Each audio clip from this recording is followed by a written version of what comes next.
What is going on, Internet? This is JD coming at you with another video. Hail to the Redskins.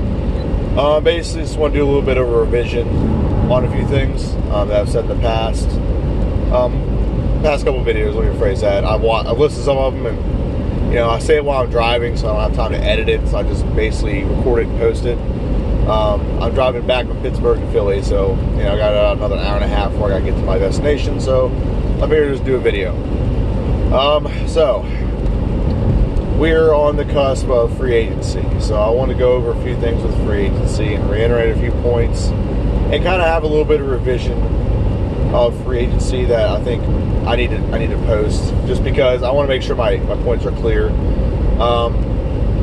First off, again, I am ecstatic and happy that we went and got Alex Smith. I have always been an Alex Smith fan. I believe, this is what I personally believe about Alex Smith. And everyone says, oh, there's a reason why John Harbaugh got rid of him. Oh, Alex Smith was replaced by Colin Kaepernick. Okay, how about everyone just not have revisionist history and go back and actually look at what happened? Alex Smith had that team 10-1 prior to a concussion. Okay? He had a concussion, and then Colin Kaepernick took over, and the team was rolling when he came back, so John Harbaugh, whatever Harbaugh it was, one of the Harbaughs. Harbaugh, Jim or John, whichever one. One of the Harbaughs, so he just went with the hot hand at the time. The hot hand was Colin Kaepernick, okay? I'm sure if he could go back in time and redo it, he probably wouldn't have gone with Colin Kaepernick. He would have stayed with Alex Smith. I think Alex Smith gives you a better chance to win a Super Bowl whenever you're playing against a team that's as ferocious defensively as the Ravens. And then the next year, this is why, and a lot of people ignore this too, and then there's there's a reason why Harbaugh had him traded. Harbaugh did not have him traded. Okay, if everyone remembers, I don't remember who the GM was, but the GM with the 49ers and Harbaugh did not get along. One of the reasons why is because they traded away Alex Smith. Okay? That's one of the rifts that they had, because he didn't want to get rid of Alex Smith. He had to change his entire offense to accommodate Kaepernick, because Kaepernick couldn't do all the reads that Alex Smith could do. And so because Colin Kaepernick can only do certain... yes, here's why Colin Kaepernick had such a really good year. It happened, and every year he got worse, is mainly because, first off, you don't have film on the guy and he just shows up and plays. That's why a lot of rookies have been doing so great lately. Okay? Like Deshaun Watson. As much as I like Deshaun Watson, he's going to have a slip second year because they have film on him. They see what his tendencies are. They see what his reads are. Okay? So, it's like RG3 with the Redskins. As much as I still am, I like RG3. I think he's a good guy. I just think we just need to agree. Redskins don't really treat their quarterbacks the right way. I think they either overly treat their players like their family, or they under treat their players like family. Like Redskins overly treated RG3 like a superstar, and then they underappreciated and undervalued Kirk Cousins. I think it's the best way I can put that. They don't know how to find the happy medium. So, and that's kind of what happened with this was what happens. Okay, it happens as part of the sport. So Colin Kaepernick, every year that he had game film, the more game film they got on him, the worse he did. That's basically the best way I can call it. That's the best way I can put it. Okay, and so John Harbaugh did not want, or Harbaugh, whichever one it is, I don't remember off the top of my head. Harbaugh did not want to keep Colin Kaepernick. He wanted Kaepernick traded because he had higher trade value for him than he did Alex Smith. And Alex Smith ended up getting traded because, if you don't know your history, Andy Reid has been trying to pursue Alex Smith since Alex Smith has been in the league. And here's what I will say about Alex Smith. I believe Alex Smith is a lot better than people give him credit for. Let me explain. If you watch Alex Smith, I think what it is he's so intelligent as a quarterback, he deducts the best way for the team to win. And people, and I wish I was able to edit this video. I put up a lot of graphics, and I'd actually do like a game film breakdown of his playoff games. His teams do not lose playoff games because of him. I watched him play against the Patriots last year, or 2 years ago, and he made throw after throw after throw after throw, and guys dropped passes, and guys didn't hang on to the ball, and guys just couldn't bring the ball in, and he made dimes. Okay, he made dimes in the playoffs. Now I was going to say, look, well, you said Kirk Cousins guys don't catch the ball. It's different. It's different in the playoffs. Okay, different when it's blatant drops is one thing. And Kirk, I'm not getting into that. It's not a diss Kirk Cousins track. I'm reentering on some points I made, and I'm going to go over some other things in the future, or for future of the Redskins. Okay. So Alex Smith, I think he deducts the best way to win, and I do think he's extremely talented. Go watch his playoff game against the Patriots. I swear to you, watch that game. He played lights out in that game. He put passes on a dime. He didn't have a running game. I believe he lost his tight end and his best receiver in that game. Macklin was injured. Midway through the game, he lost Conley. It was one of those games where he didn't have anyone. He still put them in a chance to win. They still had a chance to win if it wasn't for a tip pass that fell into Julian Edelman's hands. Okay, so go watch the game if you don't believe me. It definitely happened. Okay, and then last year when they played the Pittsburgh Steelers, he made a game-winning drive. Okay, he made a game-winning drive. He made a game-tying throw with a touchdown. Then he made a game-tying throw with a 2-point conversion. It wasn't his fault. His offensive lineman held somebody. Okay, and then same BS happened in like a pass was thrown. It was tipped and landed in someone's hands. Okay, so they don't really lose games because of him. Okay, and that's one thing that I will say that is my takeaway when it comes to Kirk Cousins, or for Alex Smith, is his teams don't really lose games because of him. I know firsthand experience this year when we played Alex Smith, the Washington Redskins played Alex Smith and the Chiefs. It was nerve-wracking because when we tied the game up at the end, when Josh Dobson dropped that touchdown, and we tied the game up at the end, we gave him about 53 seconds left on the clock. I said that's way too much time. I literally said that. This is where I argue that Jay Gruden needs better clock management and needs to manage time better. And this is my opinion. But in that game, I'll reiterate this point and then I'll continue with my video. In that game specifically, the Washington Redskins were decimated on defense. They spent about, I think it was almost 40 minutes on the field compared to how long their offense has been on the field and how long the other team's defense has been on the field. So at that time, your freshest unit is your offense. I thought going for that touchdown on 3rd and 3, though Kirk threw a good pass and it was a well-called play, I don't think it was the best play. And here's why. Let's say we get that touchdown. Okay, there's 53 seconds left. Alex Smith proved in 2 passes he got in field goal range. In 2 passes, Alex Smith got in field goal range. So the fact that, and he very easily could have thrown one or two more passes, got in the end zone. Okay? So we left too much time on the clock. My opinion was, with 53 seconds left, you run the ball, put Kirk on a rollout situation, something like that. Here's why. Let's say you run the ball. Okay, let's say we turn and hand the ball off. At the time, the Chiefs had 1 timeout. Okay? Let's say we run the ball. And we run the ball. And let's go over every scenario here. We get a first down. Okay? Now we can run up, set up for a play, and we have 3 options to get a touchdown. Then we kick a field goal with very few seconds left, going to overtime tied. Where there's a potential we get the ball back. Okay, and we don't have to rely on our defense to hold them. I mean, it might happen in overtime, but I think you roll that dice and play that game. Okay? Second scenario, we don't get the first down. Okay, we run the clock down with 35 seconds on the play clock, 53 seconds. It brings down to about 20 seconds left, maybe a little less. All right?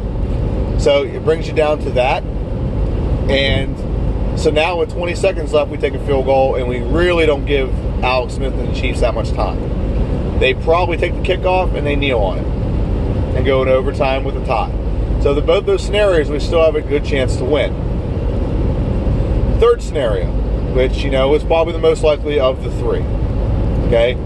Well, not most likely, but it's probably the outcome if we run the ball and we get a first down. Let's say we run the ball and we don't get a first down. And they take a timeout immediately. Great.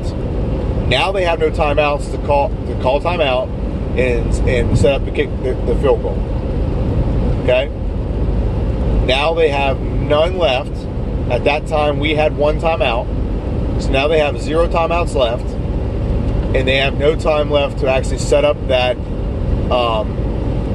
field goal. So they have to throw it deep, get out of bounds, and then it just throws a lot more variables in there, which they may not even test, and we go to overtime tie.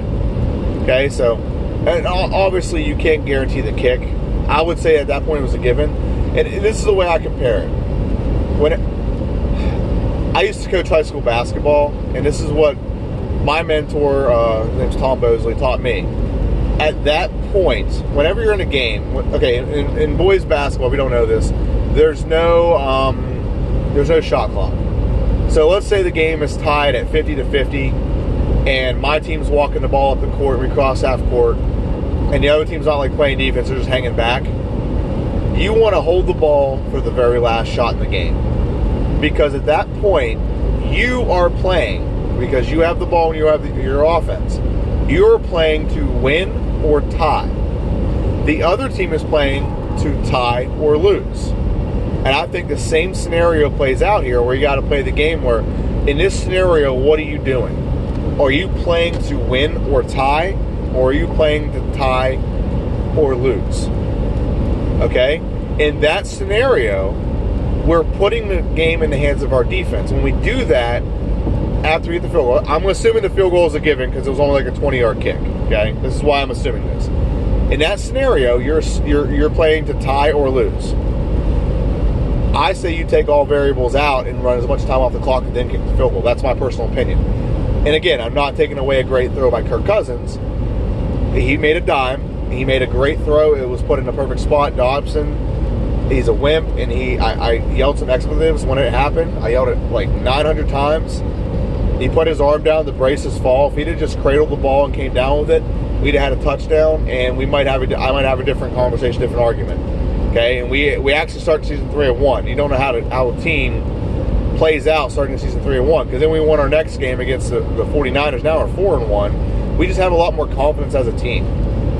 So, I mean, that game to me was like our signature for the season. And it wasn't because, and Kirk played great in that game, so that had nothing to do with it. And the defense got banged up a lot in that game too, so that was another part of it. So, in that scenario, the offense needed to win the game for us, and Kirk did his job. It's just, I don't think the the play calling was best. So that when I've said in another video that I think the clock management was subpar, I don't think he thought out the scenario long term. I think he thought of the best play to score rather than the best long term, as in long term for that game. Like what he should do to dictate the best outcome. So that's the way I view that. So I believe Alex Smith puts us in a situation where we can do that. Okay? So that's the first thing I want to say. I do think he's a very intelligent quarterback. He's very mobile. Mobility is going to help us out a lot, because a lot of teams aren't going to blitz him as much. They're not going to come off the edge as much. A lot of teams, I think, went after Kirk. And Kirk, I'm not going to sit there and say Kirk's not mobile. He's not like a Peyton Manning or a Tom Brady in the pocket. He's definitely mobile enough. But there's a vast difference between Kirk Cousins and Alex Smith when it comes to mobility. That's not breaking news. I'm not breaking the internet with that kind of statement, okay? That's just truth. Alex Smith is a much better athlete than Kirk. Kirk is probably got I think they both have the same arm. I just think Kirk is just more reliant on his arm than Alex Smith has been through most of his career. Let me just say that. So that's what I want to say about Alex Smith. So I'm personally excited. I'm going to be getting an Alex Smith. I already have one Alex Smith jersey. Chiefs are my second favorite team. So I got one Alex Smith jersey already, but I need to get one for the Redskins. And before anyone asks, the Redskins jersey I have is Sean Taylor, and I'll never wear it. I'm not going to wear another one unless it's Alex Smith, because I've always just liked Alex Smith. I don't know why, I just always have. So with that being said, that's what I want to say about Alex Smith. And that's why I'm excited about Alex Smith being our quarterback. I think he is smart. He finally broadened up the deep ball this year. And like I said, I work in Philly now with my job. It's only temporary. I'm going to be opening an office for my job here and around Washington, D.C. I can't wait for that. I'm really excited about it. When I get myself more established, I will do a game film analysis of a handful of our games with the Redskins, because a lot of people watch the game one time and watch it on TV, and then they don't go back and watch it, and they think they know what they're talking about with a lot of things. I've had arguments with people, and it, literally 3 weeks ago, this is an argument I had with somebody, and they're like, first game of the season, Terrell Pryor dropped a touchdown. Like, that's false. Terrell Pryor never dropped a touchdown. And they're like, yeah, he was. There was a play deep. He slid and dropped the ball. I'm like, okay. That same play, they got called back for holding. He's like, that's not true. I'm like, yeah, it is. That's not true. Yeah, it is. If I have my laptop on me right now, I'd show you. I have the game film on my laptop. That play got called back for holding. Though he did drop it. I mean, he should have caught it. But it does not matter if you're getting called for holding. So I mean, people have a selective memory on plays. It's like, for example, no one remembers that the very first play of the year was a pass to Terrell Pryor and Kirk overthrew him by 8 yards. No one remembers that on that play, 3 people were wide open for about a 5-yard in route on the first play of the game. It wasn't like it was 3rd and 10 and Kirk needed to go deep to get the ball, convert a first down. Okay, no one remembers that 3 plays after that, Kirk almost threw a pick 6. The guy would just hung on with football. Okay, so I can go over this all day. No one remembers that Kirk had 3 turnovers in that game, and he had 3 turnovers. Did he have 3 or 2? 2 or 3. He had 2 or 3. He had at least 3. I don't know if he had 4. I think he either had 2 fumbles and an interception, or he might have had 3 fumbles and an interception. I'm not sure. I think it's 2 fumbles and interception. And then Jamison Crowder had a fumble. Okay, so 3 turnovers by Kirk, 1 by Jamison Crowder, and that led to, I think it was 20 or 23 points. Okay, so a lot of points were scored in that game as a result of our offense not taking care of the football. People have a selective memory about that, but then they'll sit there and they'll brag because Kirk put up 300 yards the second time we played him with 3 interceptions or 3 turnovers. I'm sorry, I keep getting off topic. I'm gonna switch gears. Not talking about our quarterback anymore. I am excited about Alex Smith, and I hope everyone else is excited too. The next thing I want to talk about is free agents. I went over a little bit, but I want to go in more depth with free agents, okay? There's a lot more free agents available than I anticipated. So here's what I think the Redskins... First thing I think the Redskins need to do, they need to trade Jordan Reed while he has trade value. He's still a talented player, and no, I would not like to lose him. I just think it's inevitable. It's an inevitability. We're going to lose him. Either by free agency or by him retiring because of concussions and injuries, or, I mean, he's going to go to somewhere else eventually. I think while there's still a market for him, we need to trade him. I still want Emmanuel Sanders from the Denver Broncos. However, I've heard rumors that the Redskins are interested in Martavis Bryant. I have no issue trading Martavis Bryant for Jordan Reed. I have no issue with that. Martavis Bryant makes significantly less than Jordan Reed. It would save us, I believe, $6 million in the salary, $4 to $6 million in salary cap for what we pay Reed and what Martavis Bryant's paid. It would be a 1-year rental, so if he doesn't pan out, we can get rid of him after a year because he doesn't have a long-term contract. So that is a factor that I think is important. I think that's an important factor when it comes to deducting what we trade for and what we're getting back. If it's a bad player, we don't have to hang on to him for a while and eat the contract. I believe Martavis Bryant is coming up on like a year where he can get a big deal, and it wouldn't be a bad idea for the Redskins to trade for that because one, he's going to be money motivated. He's going to be motivated to get a contract. Okay, so there's 2 receiver options. 2 receiver options that the Redskins could do right there. Now, Martavis Bryant, I kind of lean towards him, and I mean, each one of them has their benefits. One, Emmanuel Sanders, you don't have to worry about a lot of other bull BS. Okay, he doesn't have off the field issues. He is a burner, so he can beat guys deep. He's not as fast as Sean Jackson, but he's adequate enough at it.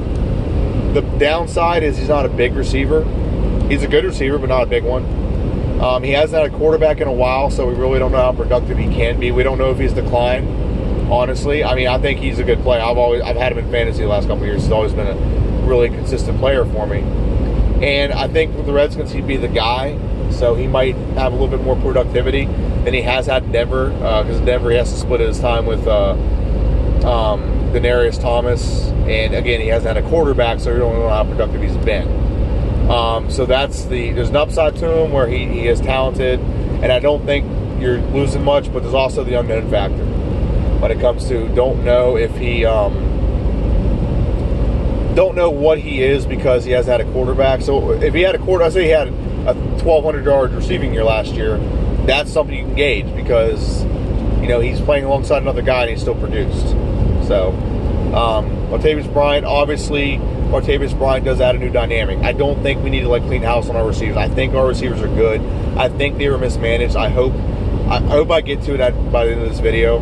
Okay, we're 21 minutes in, so I don't want to go too much into this. Martavis Bryant, though, is a 6'5 receiver, and he can run fast and deep.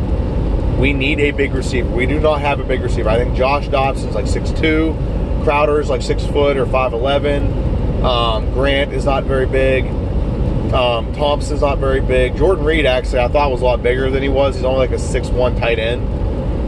Vernon Davis is pretty big, but I think adding Martavis Bryant would sure up some size with our receiving core, and he's actually a cheaper option and a younger option than Emmanuel Sanders.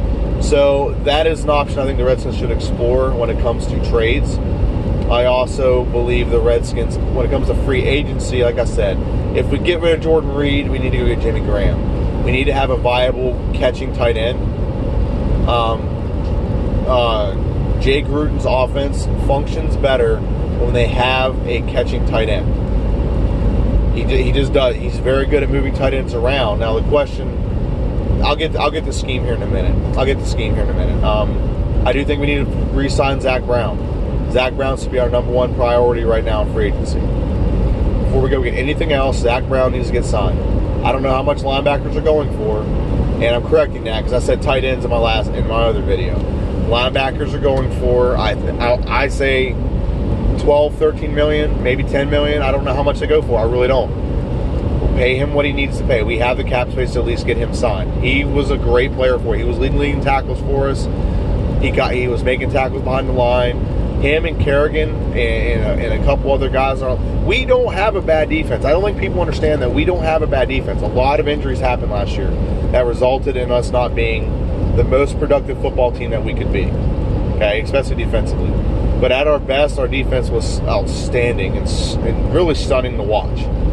Okay, at our best is what we did with the Raiders.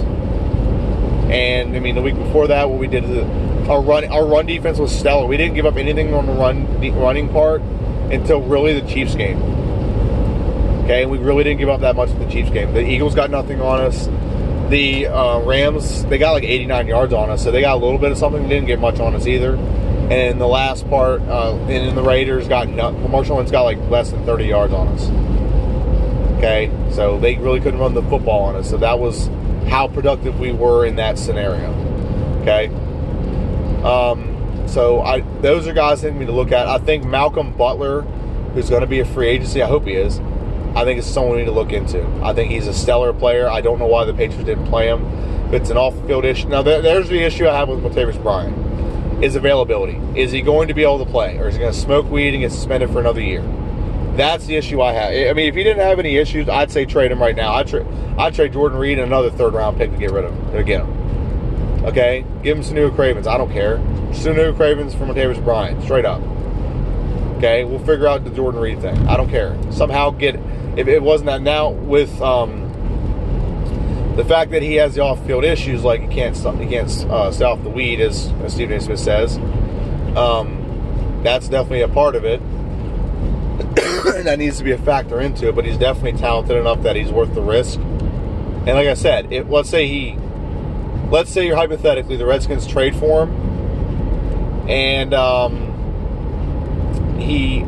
having a huge traffic issue right now. I'm trying to blow up at. Let's say Jordan Reed. Let's say the Redskins trade for him, and he does have an issue with like weed. Guess what? He's on a 1-year deal right now. He's on his last year of his contract. and we might be able to get him on the cheap in the future because we're the only team that might take a chance on him and give him maybe a little bit more money than he's worth on the open market as a guy who's been suspended twice for a week. So, I mean, there's a risk there, but I also think that it's a controlled risk because if we do trade him and it doesn't pan out, we got him for 1 year. If we trade him and he pans out, listen, we're the team that took a chance on him and gave him the opportunity. Plus, I mean, I don't know if we should pay him long term, but we could pay him long term. That's the point. We'd have the money to pay him long term. We could lock him in long term, and he's a big receiver. He's 6'5". He's one of the tallest receivers in the league right now. It's amazing. Him and Vernon Davis would be a terror in the red zone. Okay, and if we somehow hung on to Jordan Reed and Jordan Reed got healthy, that'd be scary as well. So that's the way I see that. So other free agents, Malcolm Butler is a corner we could get. If you had Josh Norman on one side and Malcolm Butler on the other, I think you're looking at a pretty solid quarterback duo there. Not to mention you got Fabian Monroe. You have Dunbar. I don't know if they're going to. If they get Dunbar, they don't need Breeland. That's the way I see it. If you don't get Dunbar, then you need to go after Breeland or draft somebody, or maybe go with Fabian Monroe. Maybe they're going to roll the dice on that. Maybe they see something that maybe the rest of us don't see. Obviously, they see practices we don't. Sanua Cravens is still somebody that the Redskins have, so maybe they're going to plan something with him. I don't know. I think he's a safety. I think Swearinger needs to teach him how to be a safety, and I think he can be a safety going forward. So, other free agents, like I said, Jimmy Graham. If we do get rid of Jordan Reed, we need to get Jimmy Graham. Receiving, I don't think receivers are anything we need to really pursue in free agency. If we can trade and get a guy who's got like a year or two left on his contract that's why I say Bryant or Emmanuel Sanders. I don't think that's that bad of an issue. Running back wise, I don't think we need to be getting a running back in free agency. I've heard so many people say like, well, Frank Gore's available, Carlos Hyde's available, all this stuff. I'm like, why are we going to go get those guys? The NFL is proving that older running backs are just not that as effective. Frank Gore somehow has made himself effective the last few years, but he hasn't been elite in the last few years. He's effective. He gets the job done, and he gives you his all. But I'm content with Perine going forward, and I think if we can get Nick Chubb or whatever his name is from Georgia, if he falls like the third or fourth round and we can get him, that's where we pick up a running back. Not like first round unless we get Saquon Barkley. Okay, but Saquon Barkley is not going to he's not going to get out of the top 5. I guarantee it. I'd bet anything I own he will not get out of the top 5. He is the most dynamic player in this draft. You've heard that from me. I don't care who you hear it from or who you think's better. When it comes to his ability to run, catch, block, everything you ask for from a running back, he's the next Le'Veon Bell with a lot less issues off the field. Okay, so that's where that's coming from. He's the next Le'Veon Bell, bar none. Okay, free agents. So I said, I think his name is Nate Solder. He's an offensive lineman for the Patriots. So yeah, there's two Patriot players I would love to sign: Malcolm Butler and Tom Solder. Tom Solder would sure up our right tackle spot. We have Williams still at the left tackle. He's still an All-Pro. We have Brandon Sheriff I think he's left guard, so I'm going to stick with that left guard. We have a center. I think it's Spencer Long. Yeah, Spencer Long's our center. We don't have a right guard, and I've addressed this in another video, but I'll reiterate. I think our second draft pick this year, once it's a second-round pick, I think our second draft pick should be an offensive guard. I don't care who it is. I'm not particular. Just make sure that they can get the job done. Okay?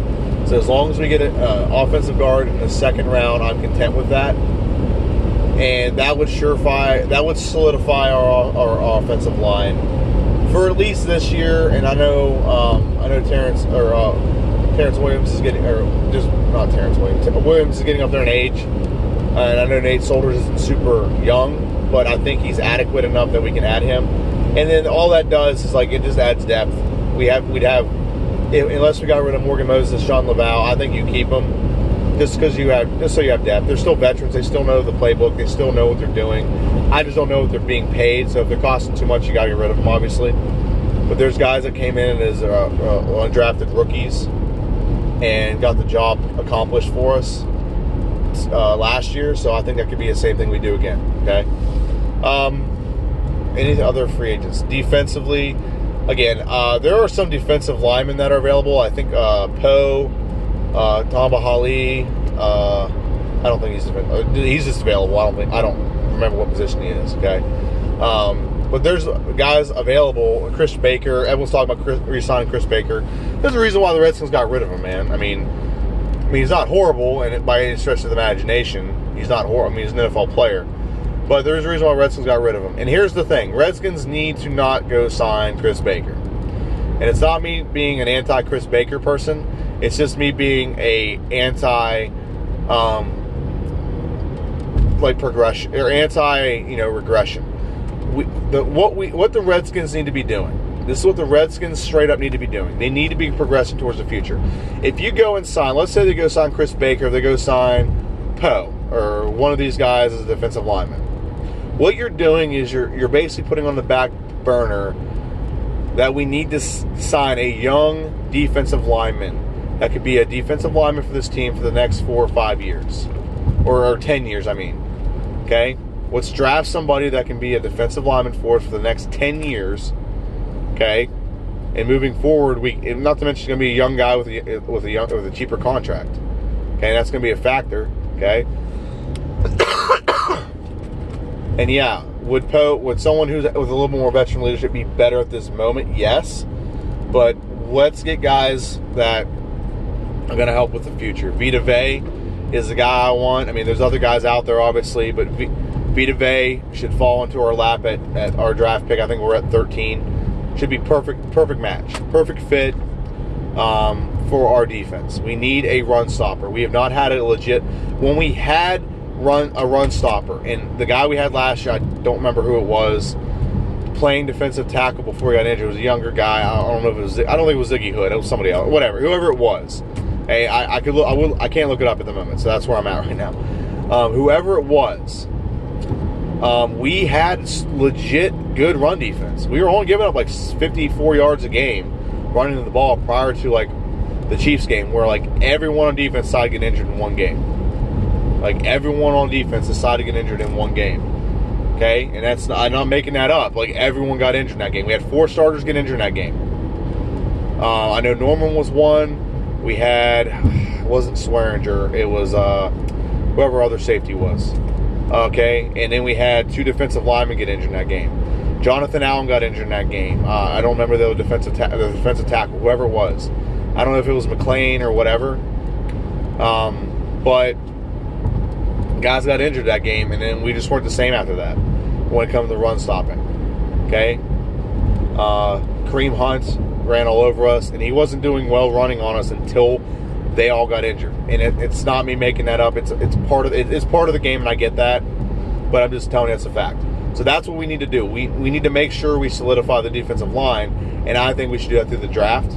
Get a young guy, someone who's fresh, someone we can be a lot more confident in his